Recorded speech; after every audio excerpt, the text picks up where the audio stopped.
on the rooftops, but no one ever seems to want to listen. Well, hello, ladies and gentlemen, and welcome to another video. So, sad times in Sydney, where a scumbag has gone on a rampage, stabbing people.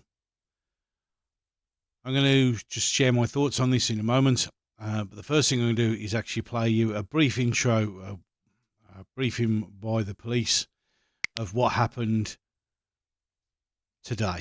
About 3:30 this afternoon, a male with a knife entered the Westfield Shopping Centre at Bondi Junction and attacked a number of people. Police were called and a police officer responded and faced that man and neutralised the threat within that shopping centre. Other police attended and helped witnesses, shopkeepers and others that were in the shopping centre move on. So there you go. So that's the basic outline of exactly what happened during this attack. So obviously, as you can imagine, there are plenty of videos, store cameras, etc. showing what happened. I'm only going to show you the clips of one, so you're fully aware of the what was happening at the time. So we'll just play this off the local news. On the front of him, another witness said he was the attacker. We understand he may well be the attacker who was shot, possibly shot dead. This gives you some idea. There's a mother with her children. People now, there's that gentleman, the attacker I mentioned before, and these are people that are just meters away from him. So if this is at some stage during the attack, these people are trying to get away from him, and these people on other levels are getting a view of all this. Deb, it's an incredible scene. Yeah, it's quite shocking and confronting to see this unfold, and you can see the shock of those confronting the person as he runs through. This sense of disbelief. This is a shopping centre. These are people going about their daily lives, and you have someone armed with what is quite a large knife running towards them, and that sense of real disbelief and panic unfolding, running, and people filming it from other levels. And you can see amongst those young children, these are families. Yeah. So, as I said, there are plenty of videos where you can actually, on X and that, on social media, see exactly what happened. We then had an update from the police in relation to the current casualty lists. So I'll just let her explain exactly what the casualty figures are at the moment. As a result, there were 4 female women deceased in the shopping centre and 1 male, and subsequently another female passed away in hospital, taking it to a total of 6, plus the death of the offender. There are about 8 people in hospitals around Sydney being treated for different injuries associated with being attacked in the hospital, at the shopping centre, including a 9-month-old infant that has been in surgery. So there you go. That's the current casualty figures of the incident. Thoughts and prayers, and genuine sorrow to those people who've lost lives. Why someone would stab a 9-month-old baby, I'll never know. But then again, anyone who runs through a shopping centre stabbing people willy-nilly clearly isn't in the right frame of mind. So there's been a fair few casualties, plenty of wounded people. Fortunately, or unfortunately, depending on your point of view, the attacker was eliminated. And he was eliminated by this lady here. This brave police officer ran towards and was armed. Now, some people say, oh, well, she was only doing that because there were people. No, she ran towards danger. She was carrying a sidearm. And surprise, surprise, to stop a bad person, you need a good person with a gun. By the looks of it, it was a single shot, and she nailed him. Absolutely smacked this guy down to the ground, and rightfully so. Rightfully so. And then there's another picture that's been circulated where, there you go. there's the lady. She also then, after immediately dealing with the terrorist, I mean, that's a big, it's not a terror attack. Well, it caused terror, so it's a terrorist attack, irrespective. So everybody can stop that rubbish for a start off. This is a terrorist attack because it inflicted terror upon people. After dealing with the terrorist, she then went over and started doing CPR on other people, some of the victims. So it was a terrible, terrible thing. Absolutely terrible, terrible thing. Now, further on in the update, the commissioner has said that the person they know is known, and if it is who they are, they've got no ideology. This isn't a terrorist attack. But of course, they would say that now, wouldn't they? Now, someone's posted this on Twitter, which apparently is the identity of, and he's a white male, David B. Irvine, 29-year-old loner, known drug addict, etc., etc. Except these two pictures are not the same person, and that is as clear as the nose on the end of my face. You can just see that the gentleman who it's supposed to be, which is not the one lying in the pool of blood, is a heavy-set man. Genuinely a heavy-set man. So there's no way that that guy they've got in the picture is this guy here. Now, here we go. This is what's going to happen all over social media now and everywhere else. Photos emerge of a Christ stabber, a Sydney Bonner. He looks Israeli. No, he doesn't. But then again, this is Syrian girl who is allegedly an Australian journalist who's not exactly, shall we say, unbiased in her opinion. Now, even so, that guy definitely doesn't look like this guy here. I mean, this guy. He doesn't look like this guy at all. You can see by just the way this guy is, he's a heavy-set gentleman. So unless he went on a magic diet, this isn't the guy that they're claiming it is. But this is what's going to happen now. And this is the problem with the world today. The simple truth of the matter is, everybody's going to blame each other. Now, when it all boils down to it, there is only really one set of people who have a tendency and a track record for doing such attacks. I mean, obviously, it doesn't matter now. We'll never find out his ideology because, well, he's dead, and rightfully so. Yeah. He deserved to be nailed. Great shot, well done to that police officer. Here in this country, we'd still be using harsh language to try and stop him to come down. And also, he's got a mental health issue. Well, no offence, anyone who kills anyone's got a mental health issue. That's beside the point. Now, they're going, oh, well, it's not ideology. We've seen this 10,000 times over, haven't we, ladies and gentlemen, on the media? And the police will come out and say, oh, it's not a terror attack. Oh, no. No, it's a gentleman with mental health issues. When we all know exactly what's happened here. But, of course, we're not allowed to talk about it. Now, an interview on the BBC, surprise, surprise, they mentioned the far right. Because, of course, it must be. Because we can't actually talk about the elephant in the room because we're not allowed to. Now, the police reckon they know who it is. It's known to police. And if it is who we think it is, we haven't identified him. But if it is who we think it is, no ideology whatsoever. He just decided on that one day to go and stab a load of people in a shopping centre. You know, the world's softest and easiest target. Although, as the saying goes, this particular terrorist fucked about and found out.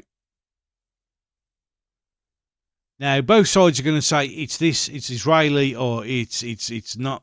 I mean, they'll be used to justify the Palestinian genocide. I've heard that loads of times. Well, no.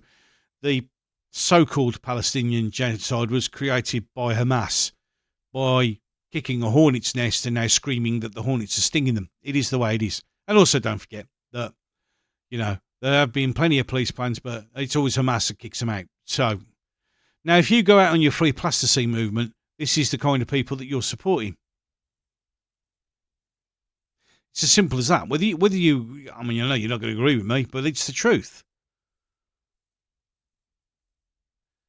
Now, Will we ever find out the real truth about the motivation of this gentleman? Of course not, because it'll be the mainstream media leading it.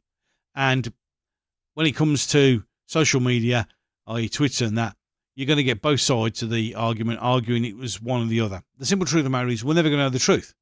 The simple truth of the matter is there are relatives of people who have died, who went out shopping one morning and aren't coming back, who are never going to be told the truth.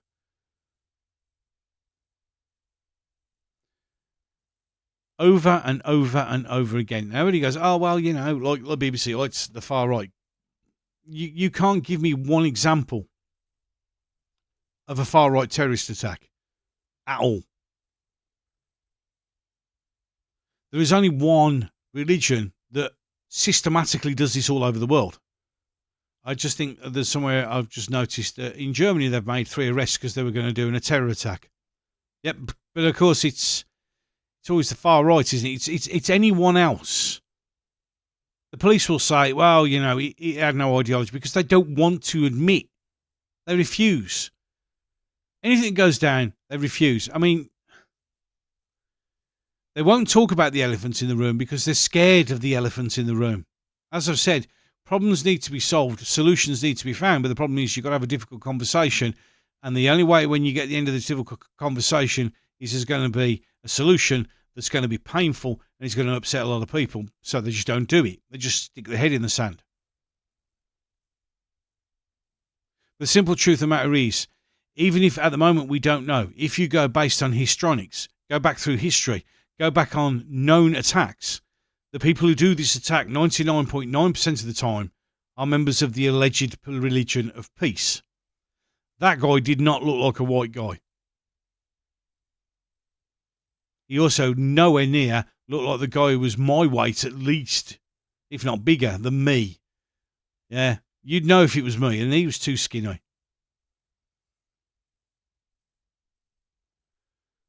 But when it all comes down to it, why are we expected to accept this happening everywhere in the world?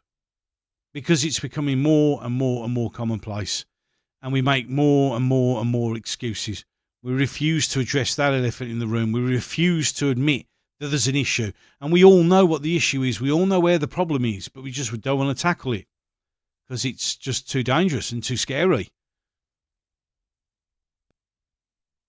So, as with everything, as I keep saying, if we won't have those conversations, those difficult conversations, those conversations that evoke intense emotions, and if we don't try and work this through and find a solution, and the solution will be painful and it will upset people, but we live in the world where we daren't upset anyone. So we're just going to get worse and worse and worse. How many other mothers, sisters, daughters, brothers, children go out in the morning and never come back again? Because we just won't address the issue. Here in the UK, we get hundreds of people arriving on these shores who throw their passports in the sea on the way over. No idea who they are, not documented, costing us £4.6 billion a year, and that number's going up, to house them and to look after them, and we just accept that. We have no idea who we're allowing into our country. None whatsoever. The police will always come out and say, oh, well, yeah, he was known, but he got out on mental health issues. It's no ideology. It's not a terror attack. Well, I mean, the thing is, you can't say it's not a terror attack. As I said right at the beginning, the definition of a terror attack is something that causes terror inside people. And that's exactly what happened. It's a terrorist attack. So stop. We won't say terrorist because it's no. Anyone who goes into a shopping mall, yeah, irrespective of what religion they are, you go in and start stabbing people, you're committing an act of terror. You're terrifying people.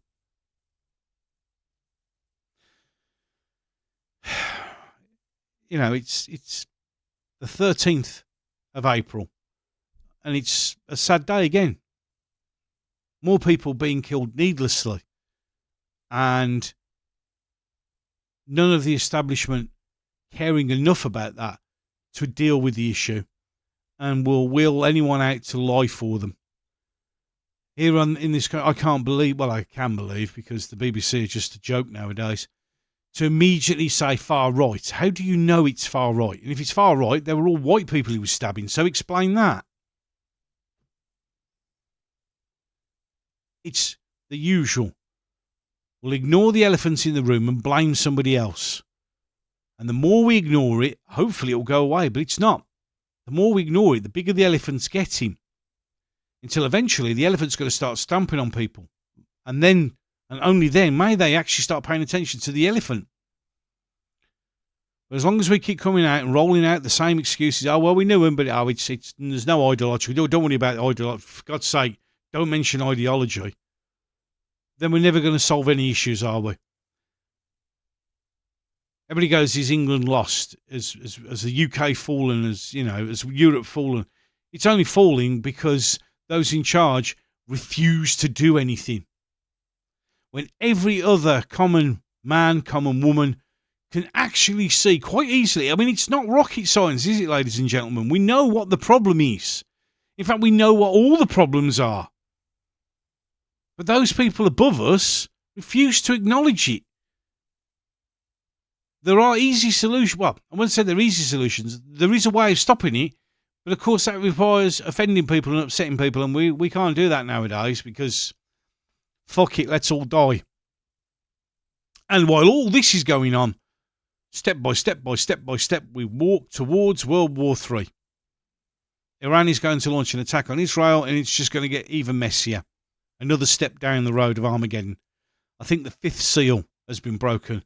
We're heading for the 6th seal to be broken. And then it will be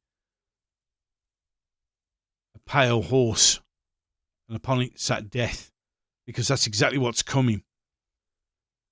And it's coming because no one will use their brain, no one will use common sense. It's all about money, it's all about greed, and they don't care. And we're all going to end up paying the ultimate price. Sad days. How many more? How many more people have got to die for anyone to finally decide to do something about this? Any case, thanks for watching. Don't forget to like and share. Please do both. It helps the algorithm. The algorithm then will push my videos to more people, and more people can hear me talking common sense. If you enjoyed this video and what I say, please hit the subscribe button. And on this very sad day, again, I'm done. So, until the next one. Another time, another place.